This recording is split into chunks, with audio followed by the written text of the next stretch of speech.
I went to surprise my son at the hospital where he worked, the same hospital I'd donated millions to help rebuild.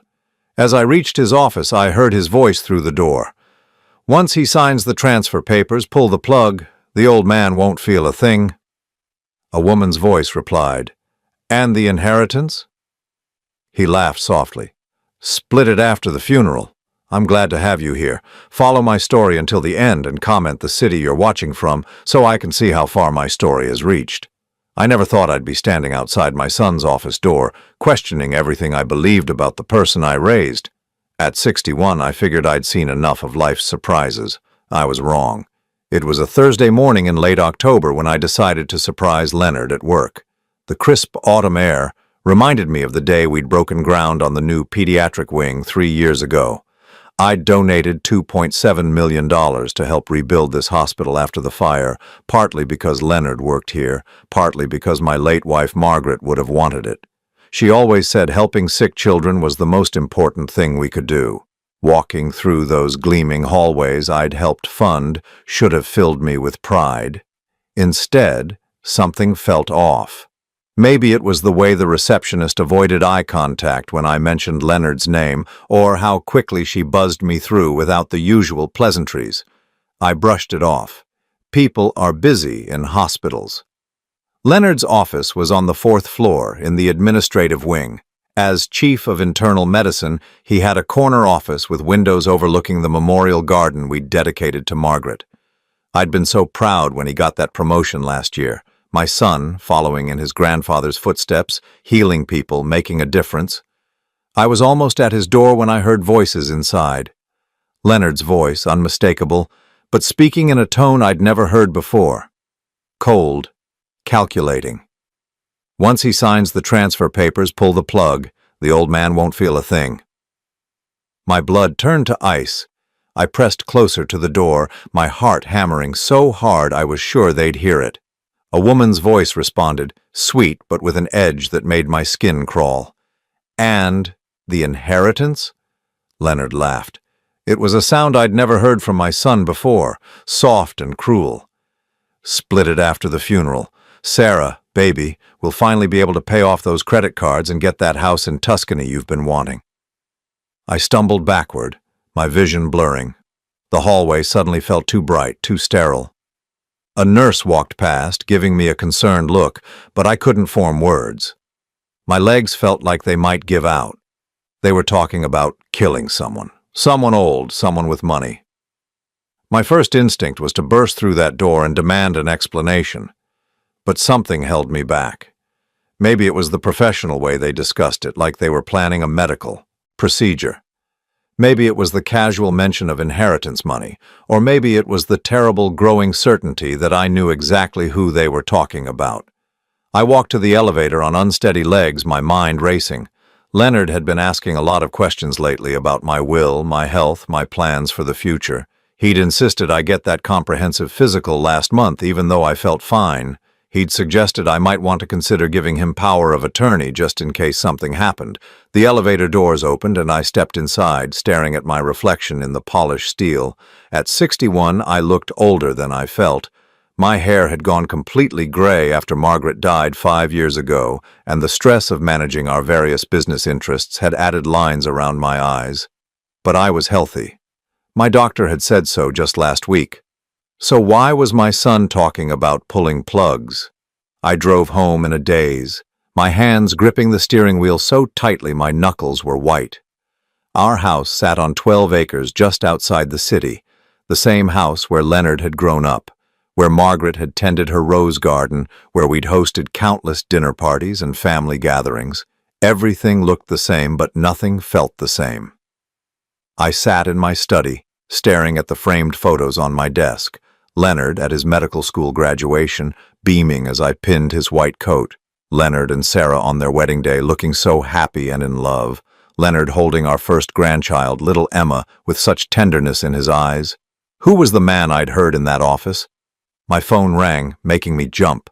Leonard's name appeared on the screen. "Dad, hey, I heard you stopped by the hospital today. Sorry I missed you." His voice sounded normal, warm, like the son I'd always known. "Oh, yes, I was in the neighborhood.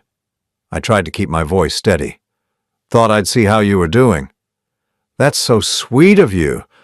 Listen, I've been thinking about what we discussed last week, about getting your affairs in order.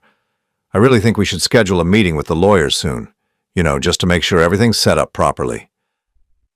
There it was again. The push to handle my affairs. The urgency that I'd attributed to his caring nature.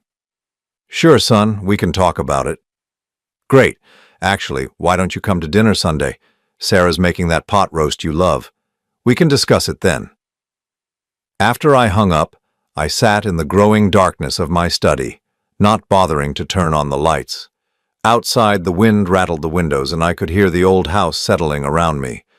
This place held so many memories, so much love. Had I been blind to something all these years? I thought about Margaret's final days, how Leonard had been so attentive, so involved in her care. He'd handled all the medical decisions when I was too grief-stricken to think clearly. The doctors had said there was nothing more they could do, that it was time to let her go peacefully. Had that been true? The thought hit me like a physical blow. I doubled over in my chair, gasping for air. Surely not. Surely Leonard wouldn't have. But the doubt was there now, planted and growing like a poisonous seed. I needed to know the truth, not just about what I'd overheard today, but about everything. About Margaret's death, about Leonard's sudden financial interest in my affairs, about the strange looks I'd been getting from hospital staff. Sunday dinner was 3 days away. 3 days to figure out if my only son, the boy I'd raised, the man I'd been so proud of, was planning to kill me. The weekend passed in a fog of disbelief and growing dread. I found myself jumping at every phone call, analyzing every conversation I'd had with Leonard over the past few months, searching for clues I'd missed. By Sunday morning, I'd made a decision that would have seemed impossible just days before. I was going to investigate my own son. I arrived at Leonard and Sarah's house precisely at noon, carrying a bottle of wine and wearing the same smile I'd perfected over decades of business dealings. Their home was beautiful. A colonial-style house in the city's most exclusive neighborhood. I'd helped them with the down payment, of course. Now I wondered if that generosity had been the first step in some long-term plan. "Roger!" Sarah greeted me with her usual enthusiasm, throwing her arms around me in a hug that felt different now. Everything felt different. She was a petite woman with auburn hair and green eyes that had always seemed warm. Today I noticed how her smile didn't quite reach those eyes. "The house smells wonderful," I said, following her into the living room where Leonard was watching football. "Dad, perfect timing. Come sit with me." Leonard patted the couch beside him. "Sarah's been in the kitchen all morning making your favorite meal." I studied his face as we talked about safe topics. The weather, the football game, the kids. Leonard looked exactly like he always had. Tall and lean like me, with Margaret's dark eyes and gentle demeanor. There was nothing sinister in his expression, nothing that suggested he was capable of what I'd overheard. During dinner, the conversation turned to what I'd been dreading. "Dad, I've been thinking more about what we discussed," Leonard said, cutting his pot roast with surgical precision, "about getting your estate planning updated. With your net worth being what it is, we really need to make sure everything's protected." "My net worth?" He said it so casually, like he'd memorized the number. "What exactly are you concerned about?" I asked, keeping my tone light. Sarah leaned forward, her voice filled with what seemed like genuine concern. "Roger, we just worry about you being all alone in that big house. What if something happened? What if you had a fall or a heart attack? We want to make sure you're protected." "I'm 61, not 91, I replied with a chuckle. "I think I've got a few good years left." Leonard's fork paused halfway to his mouth. "Of course you do. But Dad, statistics show that men your age, especially after losing a spouse, are at higher risk for all sorts of health issues. Depression, heart problems, even early onset dementia." The way he said dementia made my blood run cold. "Has your doctor mentioned any concerns?" Sarah asked, tilting her head with practiced sympathy. "No, my last physical was clean across the board." "Well, sometimes these things can develop quickly," Leonard said. "That's why it's so important to have safeguards in place. Power of attorney, healthcare directives, that sort of thing. I nodded thoughtfully, as if considering his advice. You know what? You're absolutely right. Why don't you set up a meeting with your lawyer? I trust your judgment. The relief that crossed both their faces was unmistakable. They exchanged a quick glance that might have seemed innocent to anyone else, but sent a chill down my spine. After dinner, I excused myself to use the bathroom and took a detour past Leonard's home office. The door was slightly ajar, and I could see stacks of papers on his desk, medical journals, billing statements, and something that made me pause, a life insurance document with my name on it. I didn't have time to read it properly, but I saw enough to know that Leonard had been researching life insurance policies in my name, large ones. Driving home that night, I made another decision that would have been unthinkable a week ago. I was going to hire a private investigator. Monday morning, I called an old business associate who dealt with some corporate security issues years back. He recommended a woman named Patricia Morse, a former police detective who specialized in what she diplomatically called family matters. Patricia was about 50, with short silver hair and sharp blue eyes that seemed to see everything. We met at a coffee shop downtown, away from anywhere I might run into Leonard or Sarah. I need to know what my son has been doing, I told her, the words tasting like poison in my mouth. Specifically, I need to know about his financial situation, his medical practice, and... I hesitated, then forced myself to continue. I need to know if he's been involved in any suspicious patient deaths. Patricia didn't even blink. How much do you know about his current situation? Almost nothing, apparently. I thought he was doing well. Successful practice, nice house, 2 kids, but something I overheard suggests otherwise. She asked me to tell her everything, from the conversation I'd overheard to the dinner conversation about my estate planning. She took notes in a small leather notebook, her expression remaining professionally neutral. I'll need access to some records, she said finally. Hospital records, financial documents, that sort of thing. I have contacts who can help with that, but it'll take time. How much time? Give me a week for the preliminary investigation, 2 weeks for a complete picture. 2 weeks felt like an eternity, but I agreed. Patricia handed me her card and a small device that looked like a pen. Digital recorder, she explained. If you have any more conversations like the one you overheard, record them. But be careful. If your suspicions are correct, you could be in real danger. The drive home was the longest 20 minutes of my life. Real danger. From my own son. That evening, I sat in Margaret's old sitting room, surrounded by her books and photographs. I'd kept everything exactly as she'd left it, down to the reading glasses on her bedside table. Now I found myself wondering about her final weeks, replaying every conversation, every medical decision.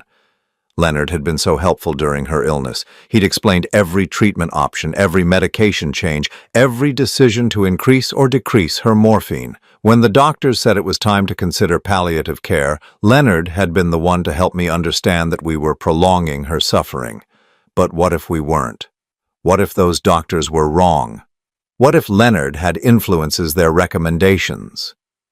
I picked up the framed photo from Margaret's nightstand, the one of the 3 of us on vacation in Maine the summer before she got sick. We looked so happy, so complete. Leonard had his arm around both of us, and his smile was genuine and full of love. When had that changed?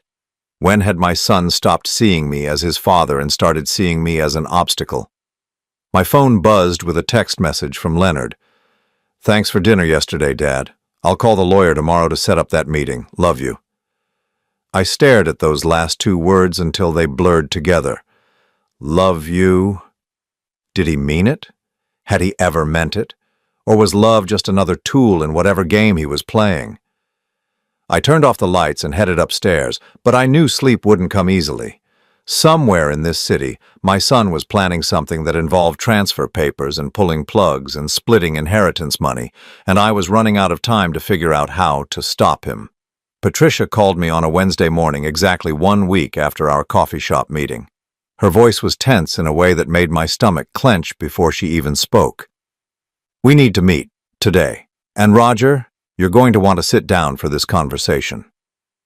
We arranged to meet at her office, a modest space above a bookstore downtown. When I arrived, Patricia had files spread across her desk, like pieces of a jigsaw puzzle that formed a picture I didn't want to see. "Your son is in serious financial trouble," she began without preamble. "Credit card debt totaling over $150,000, a second mortgage on his house that he took out 6 months ago, and gambling debts that my sources estimated around $300,000. I sank into the chair across from her desk. Gambling.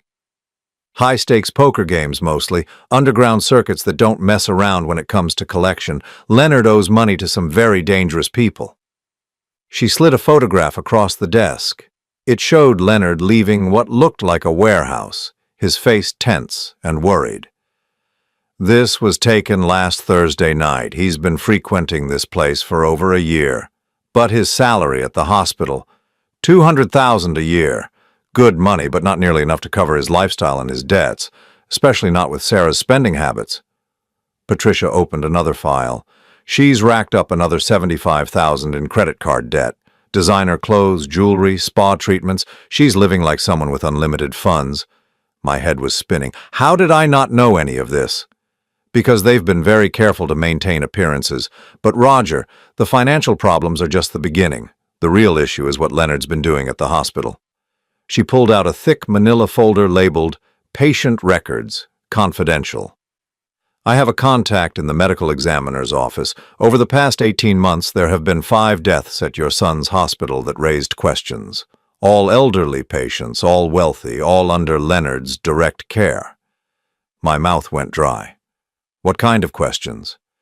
The kind where families expected their loved ones to recover, but they died suddenly from what appeared to be complications. The kind where the medical records show one thing, but the actual treatment was something else entirely. She opened the folder and spread out copies of death certificates and medical records. Names I didn't recognize, but faces that looked familiar from the society pages of the local newspaper. Wealthy retirees who'd been active in the community. Harold Brennan, age 73, admitted for routine heart surgery, died from what was listed as surgical complications. But look at this. She pointed to a notation in the medical file. His daughter specifically requested that Leonard not be involved in his care, but somehow Leonard ended up being the attending physician anyway. She moved to another file. Eleanor Walsh, age 68, cancer patient who was responding well to treatment. Her oncologist was optimistic about her prognosis. She died 3 days after Leonard began consulting on her case. My hands were shaking as I looked at the documents. "Are you saying he murdered these people?" "I'm saying there's a pattern, and in each case, Leonard was named as a beneficiary in the victim's will, or there was some financial arrangement that benefited him after their death." She pulled out another document that made my blood freeze. It was a copy of a will amendment signed just 2 weeks ago, my will, amended to name Leonard as the sole beneficiary of my $8.2 million estate. "When did you sign this?" Patricia asked gently. I stared at the signature at the bottom of the page. It looked like my handwriting, but I had no memory of signing any such document. "I didn't sign this." "I was afraid you'd say that." She opened her laptop and turned the screen toward me. "This is security footage from the law office, where this will was supposedly signed and witnessed." The video showed me sitting in a chair, apparently unconscious or heavily sedated, while someone guided my hand to sign the document. The person helping me sign was mostly out of frame, but I could see enough to recognize the watch on his wrist, the same watch I'd given Leonard for his birthday last year. "He forged my signature," I whispered. "More than that. Based on what I can see in this footage, you were drugged, probably with something that would leave you with no memory of the incident." I felt sick. "When was this taken?" 3 weeks ago. The same day you went to the hospital for that physical Leonard insisted you get." The pieces were falling into place with horrible clarity. The physical had been a pretext to get me to the medical building. Leonard must have slipped me something during lunch afterward, then taken me to sign the will while I was incapacitated. "But that's not the worst part," Patricia continued. "Show me your arms." I rolled up my sleeves, confused. She examined my forearms with a magnifying glass, then pointed to a tiny mark near my elbow. "Injection site. Probably from a very small needle." "Roger, I think Leonard has been giving you something. Small doses of medication that would cause confusion, memory problems, and eventually more serious symptoms." "What kind of medication?" "Based on your description of feeling foggy and forgetful lately, probably a combination of benzodiazepines and possibly some kind of neurotoxin. Nothing that would show up in a standard blood test, unless someone knew specifically what to look for." I thought about the dizzy spells I'd been having, the moments of confusion that I'd attributed to stress and grief, the way I'd felt unusually tired after every visit with Leonard and Sarah. "He's been poisoning me." Slowly and carefully, creating symptoms that would support a diagnosis of early dementia or some other cognitive decline. That would explain why he keeps pushing for power of attorney and medical decision-making authority. Patricia pulled out one final document that made my heart stop completely. It was a medical file with my name on it from Leonard's hospital. According to the records, I'd been diagnosed with early-stage Alzheimer's disease and was showing signs of significant cognitive decline. I'd never been diagnosed with any such thing. "This is a fabricated medical file," Patricia explained. "Leonard has been creating a paper trail that shows you're mentally incompetent. Once he gets power of attorney, he can have you committed to a long-term care facility, then gradually increase your medication until—" She didn't need to finish the sentence. "How long do I have?" I asked. "Based on the pattern with his other victims, probably not long. Maybe days, maybe a week or two at most. The fact that he's already changed your will suggests he's getting ready to move to the final stage." I sat back in my chair, overwhelmed by the magnitude of Leonard's betrayal. This wasn't just about money. This was about my life. About everything Margaret and I had built together, about the legacy we'd wanted to leave. "What can we do?" Patricia leaned forward. "We need evidence. Real evidence that will hold up in court. Right now, everything I've shown you is circumstantial. We need Leonard to incriminate himself." "How?" "You're going to have to play along with his plan. Let him think he's succeeding, but you'll be wearing a wire and we'll be documenting everything." The thought of pretending to go along with my son's plan to kill me was terrifying, but I knew it was the only way to stop him.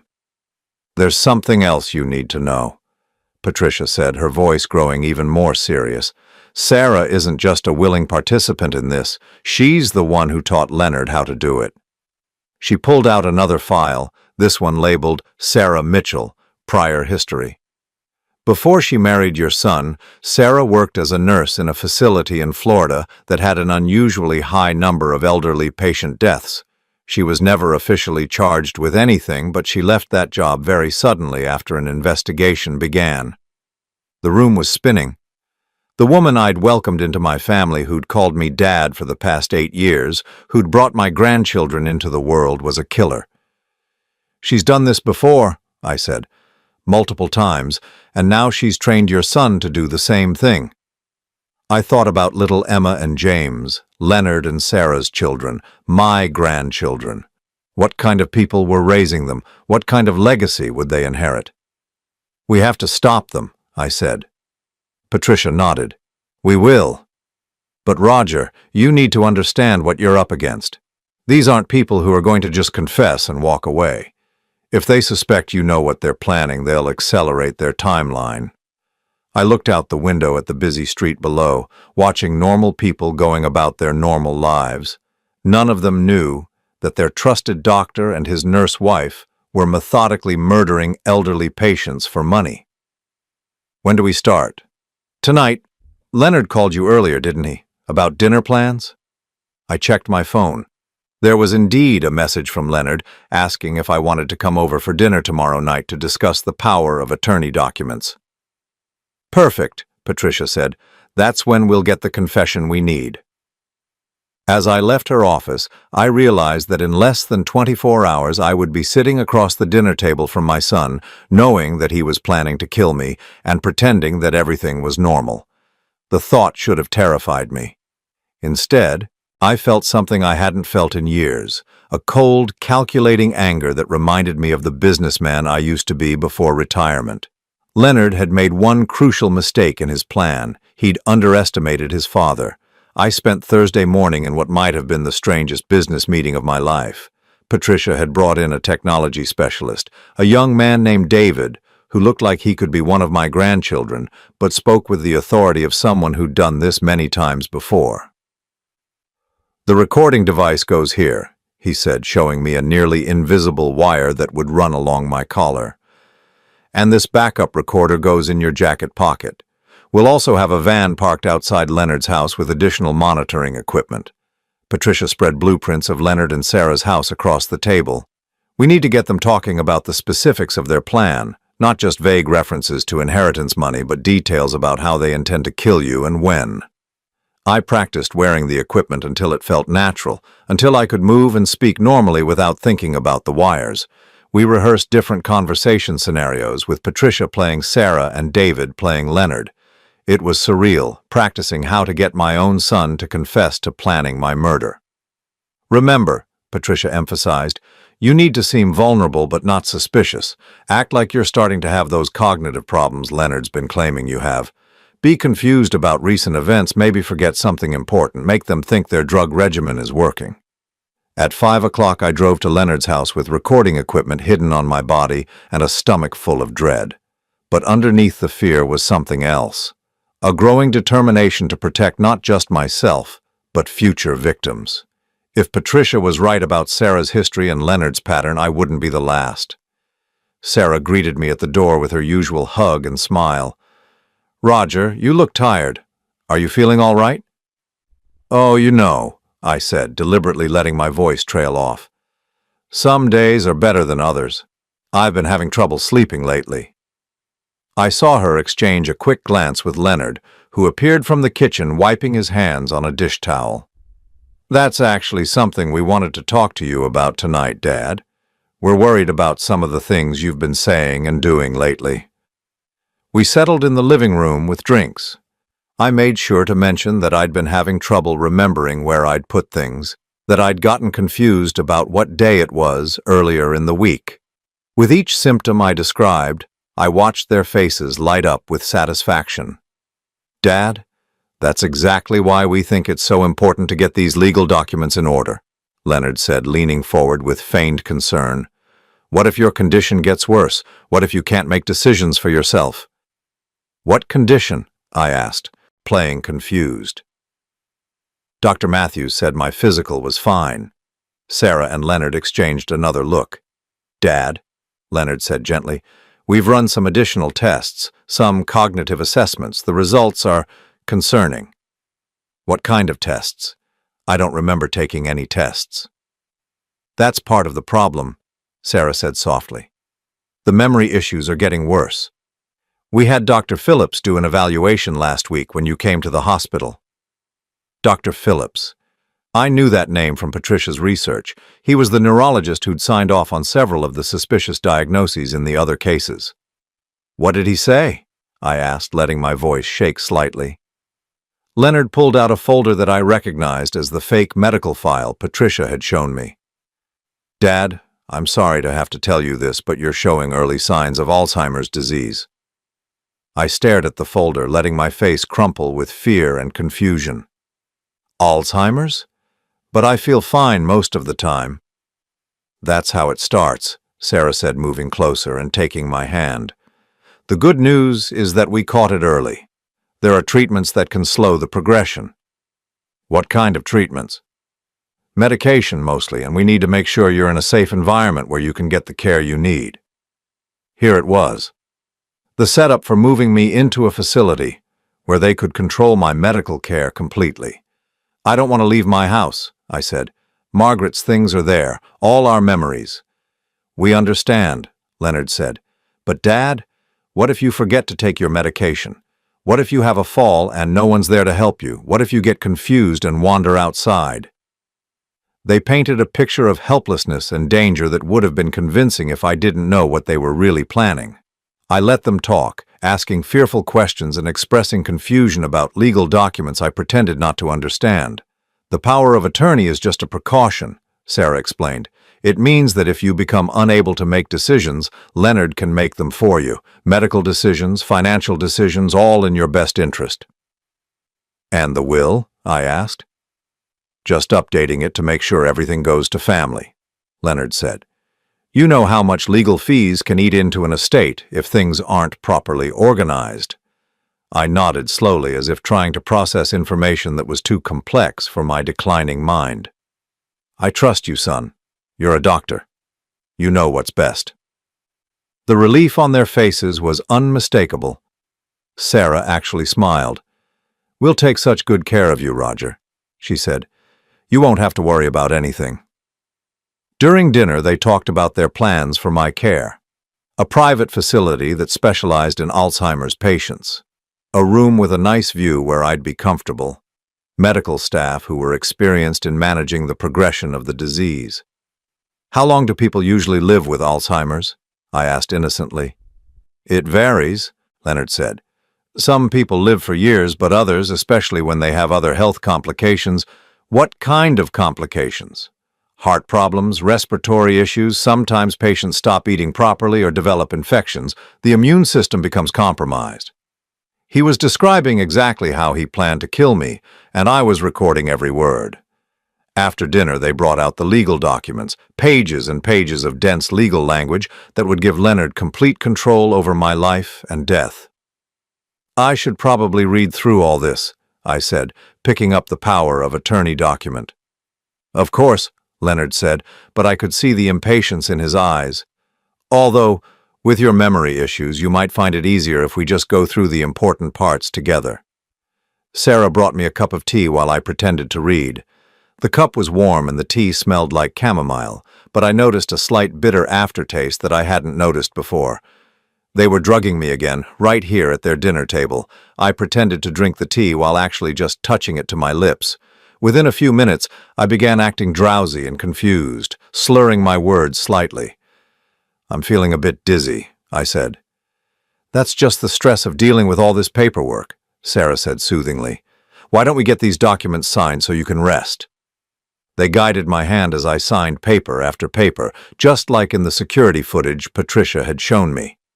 But this time, I was fully conscious and recording everything. "There," Leonard said as I signed the last document. "Now you don't have to worry about any of this anymore. We'll take care of everything." "When do I need to move to the facility?" I asked. "Soon," Sarah said. "We're thinking next week, just to be safe." "And my medication?" "We'll adjust it as needed," Leonard said. "The important thing is keeping you comfortable." Comfortable. That was his euphemism for the gradual poisoning that would eventually kill me. As they walked me to my car, Leonard put his arm around my shoulders. For a moment, he looked like the little boy I used to take fishing, the teenager who'd cried in my arms when Margaret died, the young man who'd made me so proud when he became a doctor. "I love you, Dad," he said. "I'm going to take such good care of you." The words might have broken my heart if I hadn't heard the conversation in his office, if I didn't know about the other victims, if I hadn't seen the fake medical files. "I love you too, son," I replied, and meant it. I did love him. That's what made this betrayal so devastating. I drove home slowly, my hands shaking, not from whatever drug they'd tried to give me, but from the emotional weight of what I'd just experienced. In my jacket pocket, the recording device held evidence of their entire plan. But as I pulled into my driveway, I realized something that chilled me to the bone. They'd mentioned moving me to the facility next week. That meant they were planning to kill me within days of getting me there. Patricia had been right. I was running out of time. I called her from my study, using the secure phone number she'd given me. "We got it all," I told her, "every detail of their plan." "Good. Meet me tomorrow morning. We'll take this to the authorities and get them arrested before they can hurt you or anyone else." But as I hung up the phone, I looked around at Margaret's sitting room, at the life we'd built together, at the legacy we'd planned to leave behind. Leonard and Sarah had stolen 5 years of my life since Margaret's death, slowly poisoning me and manipulating me while planning my murder. Justice through the legal system would be satisfying, but it wouldn't be enough. I had a different kind of justice in mind. Friday morning arrived gray and cold, matching my mood as I sat in Patricia's office, listening to the recordings from the night before. The sound of my son's voice calmly discussing my murder was even more chilling in the harsh light of day. "This is more than enough evidence for arrests," Patricia said, ejecting the recording device from her computer. "I can have the police here within the hour." "Not yet," I said quietly. She looked at me with surprise. "Roger, they're planning to move you to that facility within days. Once you're there, under their complete medical control. I understand the timeline, but I want to do something first." I'd spent the sleepless night formulating a plan that was risky, but necessary.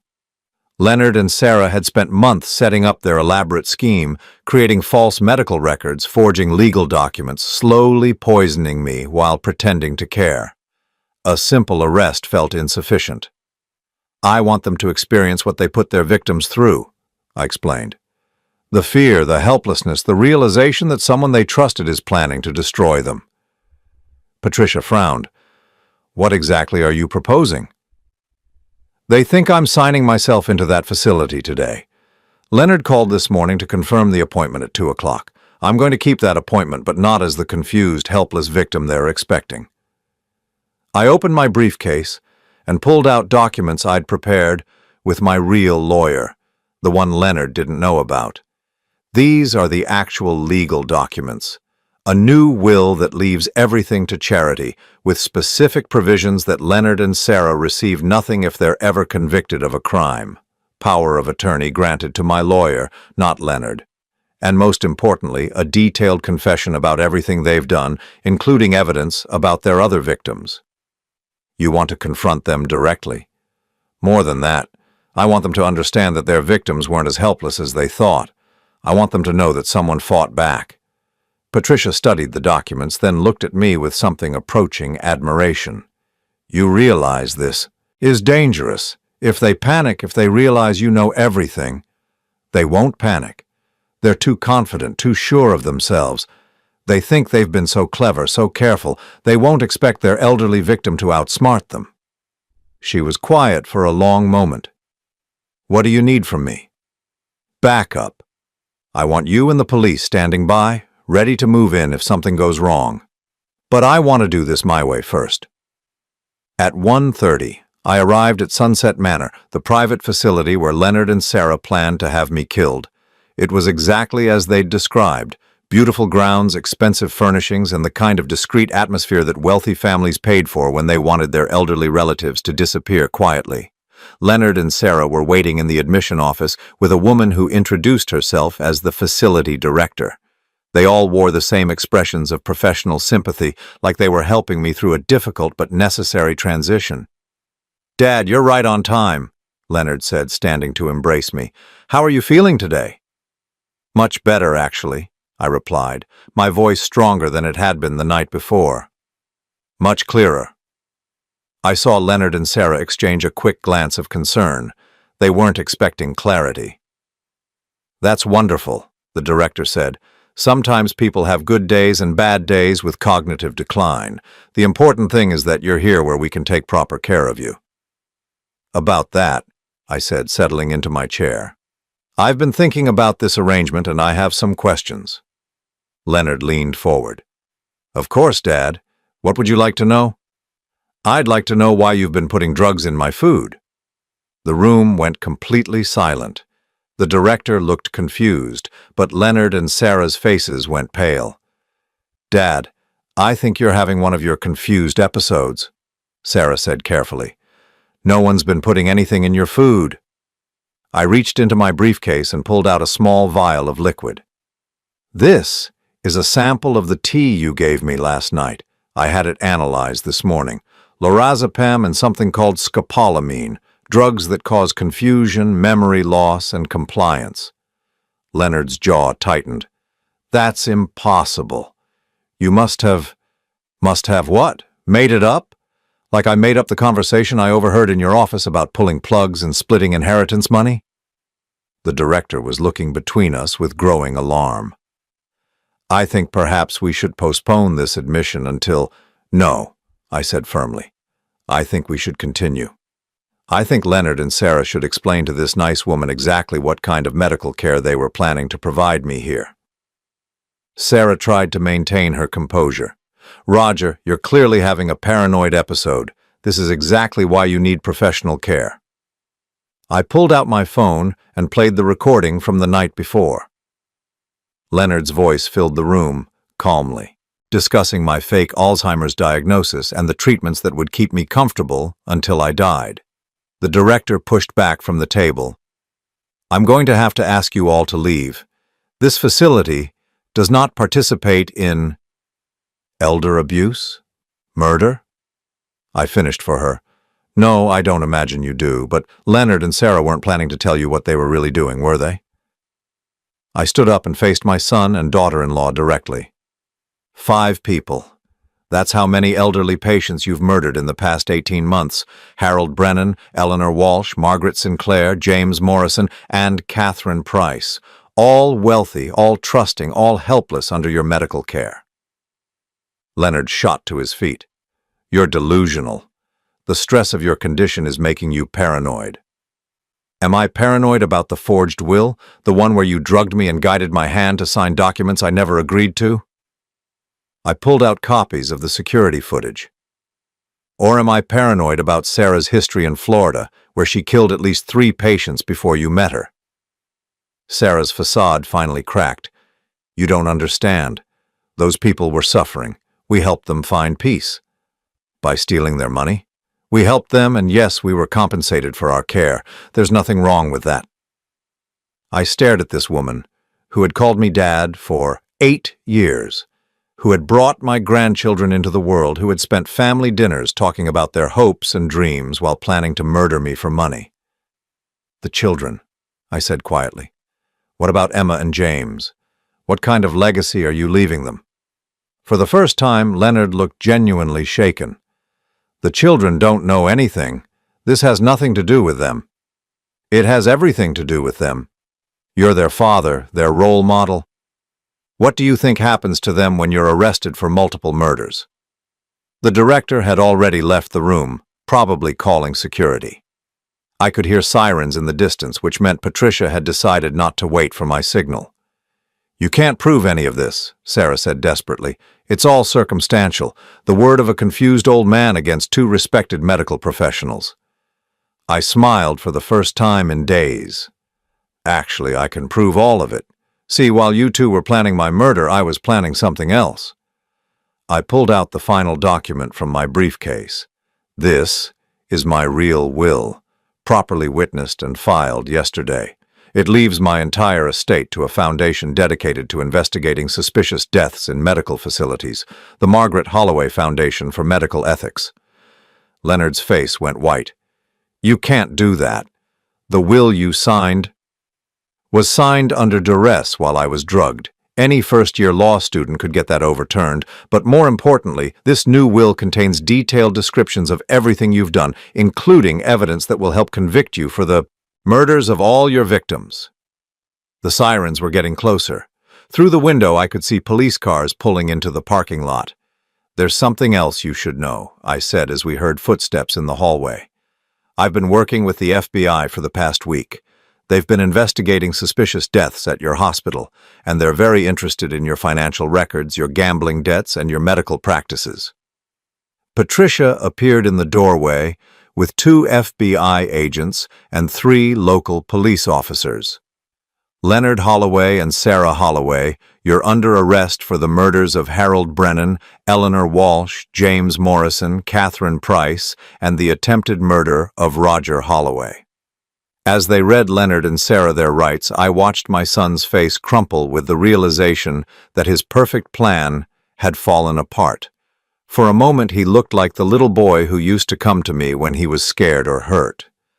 "Dad," he said as they put the handcuffs on him, "I'm sorry, I never meant for it to go this far." I looked at him for a long moment, This man who had been my greatest pride and was now my greatest shame. Yes, you did, I said quietly. You meant for it to go exactly this far. The only thing you're sorry about is that you got caught. As they led him away, Sarah turned back to me one last time. You've ruined everything. Those children will grow up without parents because of you. No, I replied. They'll grow up without parents because of what you chose to do. But they'll grow up knowing the truth about who their parents really were. The facility director returned with the paramedics, insisting that I be checked for drug exposure. As they examined me, I watched through the window as Leonard and Sarah were put into separate police cars. Patricia sat beside me as the paramedics worked. How do you feel? She asked. I thought about it for a moment. Free, I said finally. For the first time in months, I feel completely free. But even as I said it, I knew the hardest part was still to come. Leonard and Sarah were gone, but Emma and James were still out there, innocent children who would need someone to help them understand what had happened to their parents, someone who could help them build a different kind of legacy. 6 months later, I stood in the newly established Margaret Holloway Foundation offices, watching investigators review files that would help families across the country get justice for their murdered loved ones.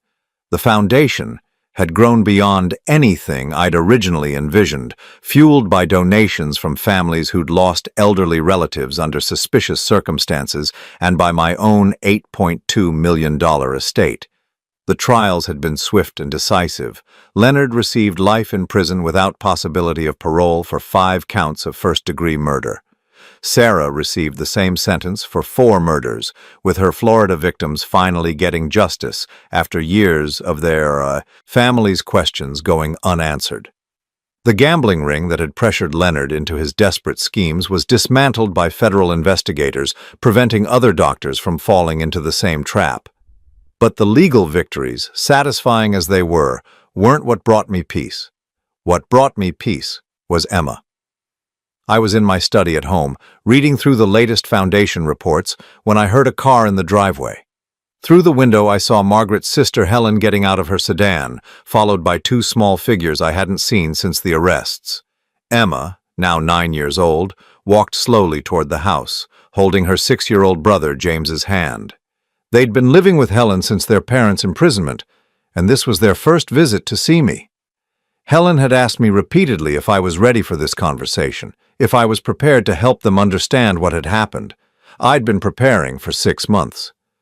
Grandpa Roger? Emma's voice was smaller than I remembered as Helen led them into the study.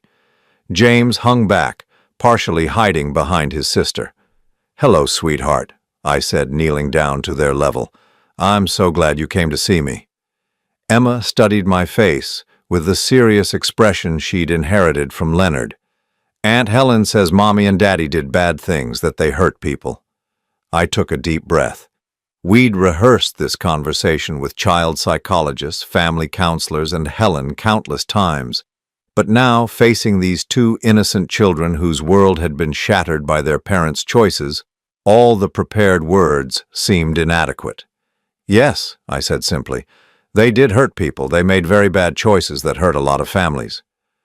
Did they hurt you too? James asked, speaking for the first time. They tried to, but I was able to stop them before they could hurt me or anyone else. Emma was quiet for a long moment, processing this information with the gravity of someone far too young to be dealing with such adult concepts. Are we bad too? She asked finally. Because we're their children? This was the question that had kept me awake for months, the one that had driven me to establish not just the foundation for investigating medical murders, but also a trust fund for Emma and James that would ensure they had every opportunity to build better lives than their parents had chosen. No, sweetheart, you are not responsible for what your parents did. You are good children who deserve love and happiness and the chance to make your own choices about who you want to be. I showed them around the house, pointing out pictures of their grandmother Margaret, telling them stories about Leonard when he was their age. I wanted them to understand that their father hadn't always been the man who'd committed those terrible crimes, that there had been good in him once, even if he'd lost his way. Helen stayed for dinner, and we talked about practical things, school arrangements, therapy, sessions, the trust fund that would pay for their education and support them into adulthood. But mostly we just spent time together, letting Emma and James get comfortable with the idea that they still had family who loved them despite everything that had happened. As the evening grew late, Emma came and sat beside me on the couch where I'd been reading to James. "Grandpa Roger," she said quietly, "will you tell us about Grandma Margaret?" I set down the book and pulled out the photo album that I'd been looking through earlier. Page by page, I showed them pictures of the woman they'd been too young to really remember. Margaret in her garden, Margaret at charity events, Margaret holding them as babies. "She would have been so proud of how brave you're both being," I told them, "and she would have wanted you to know that no matter what your parents did, you're loved. You're wanted. You belong in this family." James fell asleep against my shoulder as I read, and Emma curled up beside me, her small hand holding mine. "Will we see you again?" she asked as Helen prepared to take them home. "As often as you want to," I promised. "You're my grandchildren. Nothing will ever change that." After they left, I sat alone in Margaret's sitting room, surrounded by her books and photographs. The house felt different now, not empty but peaceful. The fear that had dominated my life for months was gone, replaced by something I hadn't expected: purpose. The Foundation had already helped expose 3 other cases of medical professionals murdering elderly patients for financial gain. Patricia had left her private investigation business to become the Foundation's director of investigations. Dr. Phillips, the neurologist who'd signed off on the fake diagnoses, had lost his license and was facing criminal charges for fraud. The gambling ring that had ensnared Leonard was under federal investigation, with several other doctors coming forward to admit they'd been pressured into insurance fraud, and worse. The ripple effects of our investigation were protecting vulnerable patients across multiple states. But beyond all of that, beyond the justice and the investigations and the legal victories, what mattered most was that Emma and James would grow up knowing the truth. They would understand that their parents had made terrible choices, but they would also know that they were not doomed to repeat those choices. They would have resources, support, and most importantly, they would have love. I picked up the phone and dialed Helen's number. "How are they doing?" I asked when she answered. "Emma asked me 3 times if you really meant it about seeing them again. James wants to know if you have any more books about trains." I smiled. "Tell them I'll pick up some new train books this week. And Helen, thank you for everything you've done for them, for me, for keeping this family together when it could have fallen apart completely. Those children need their grandfather," she said, "and you need them too." She was right. In trying to destroy me, Leonard and Sarah had inadvertently given me something precious. A chance to help shape the next generation of our family, to ensure that Emma and James grew up with different values, different choices, different legacies. That night, I went upstairs to Margaret's old craft room and pulled out the scrapbooks she'd been making for the grandchildren before she died. Photos of their first steps, first words, first birthdays. I'd stopped looking at these books after her death because they reminded me too much of what we'd lost. Now I saw them differently. Margaret had been preserving memories, creating a foundation of love that Emma and James could build on, regardless of what their parents had done. She'd been creating a legacy that couldn't be stolen or destroyed. I spent the rest of the evening working on those scrapbooks, adding new photos and stories, creating a record not just of where Emma and James had come from, but of where they were going. A record of the family they really belonged to, the values they could choose to embrace, the love that would always be waiting for them. Outside, the wind rattled the windows of the old house, but inside everything was warm and quiet and safe. For the first time since Margaret's death, I felt like I was truly home. Leonard and Sarah had tried to take everything from me. My life, my money, my legacy, my peace. They'd failed on every count. My life was my own again. My money was funding investigations that would save other families from what we'd been through. My legacy was being rebuilt through Emma and James, who would grow up knowing that love was stronger than greed, that family meant protection rather than exploitation. And my peace? My peace came from knowing that sometimes, when evil people underestimate their victims, justice finds a way to prevail. I closed the scrapbook and turned off the lights, ready for sleep that would come easily for the first time in months. Tomorrow, I would continue the work of the foundation. Tomorrow, I would buy new train books for James and help Emma with her school project about family trees. Tomorrow, I would continue building the legacy that Leonard and Sarah had tried to destroy, one that would last long beyond any of us and protect vulnerable people for generations to come. The house settled around me with familiar creaks and sighs, the sounds of a home that had weathered many storms and survived them all. Margaret's presence seemed to fill the rooms, not as a ghost or a memory, but as a living influence that would guide our family forward. Leonard had been wrong about one thing in his calculations. He'd thought my death would be the end of our story, the final chapter in a tale of greed triumphant over love. Instead, it had been just the beginning of a much larger story about justice, redemption, and the unbreakable bonds of real family. A story that Emma and James would help write as they grew into the people they chose to become, and that was a legacy worth fighting for.